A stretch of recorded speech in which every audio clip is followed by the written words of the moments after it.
cheating. Love the tedious update on American Warren Lang. Heads up, everybody. You'll all be very disappointed to hear that Mrs. Scott is moving on from her guidance days. She's been inspired by this year's fashion show and feels that she belongs in that industry. Next year, she'll be taking a job as a runway guidance counselor. A personally inspiring model offering support comments like, "That was a great turn," and "How are you feeling about your eyeliner?" When the news broke, rumors started to spread. Apparently, Ms. Scott's sidekick, Madame Cuckoo, is going to follow in her partner's footsteps and find work as a motivational runway coach, whose spirited question, "What would Tyra do?" will be her raison d'etre. Of course, they'll need to replace the counselor. Candidates for the job include Mr. Townsend, who feels that his exceptional supportive skills will be an asset in the guidance department. Mr. O'Reilly, before his breaks and girls with boy problems, said, "Call him, of course, but just once. If you call twice, you look desperate." And Mr. Lewis, whose advice is, "Keep your finger away from the router." In fashion news, Mr. O'Reilly is setting the pace with his new pink pie.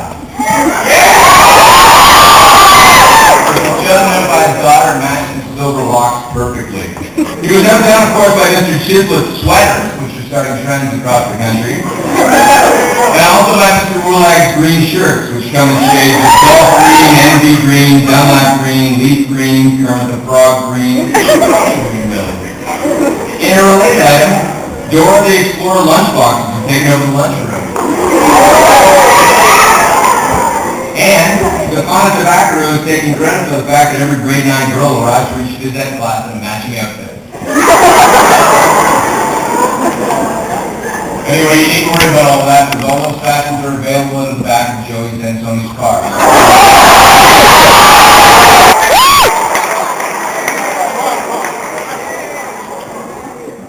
The aforementioned Mr. Townsend of CDS's own gossip monger is looking a little bit down the mouth these days. Rumor has it he's depressed because his wingman, Marshall Voorhees, is leaving CDS to star in the film Caddyshack 2.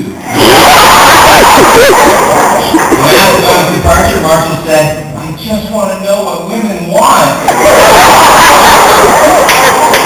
Townsend will apparently host a new reality show to audition his new partner in obnoxiousness, which will air on Fox and will include various challenges like the Assembly Shout-Out, 12 Degrees of Sarcasm, and a task that involves sorting out real gossip from fake gossip.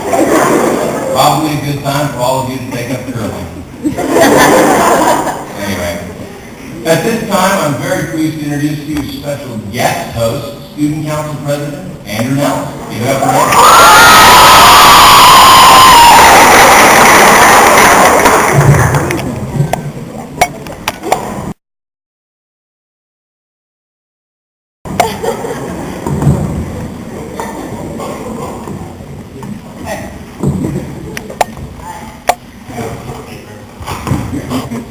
So, it was Friday at lunch, and I decided to make my way to the Reese's Peanut Butter Cups and Dr. Pepper. And for me, Reese's Peanut Butter Cups are more than just a fleeting fancy.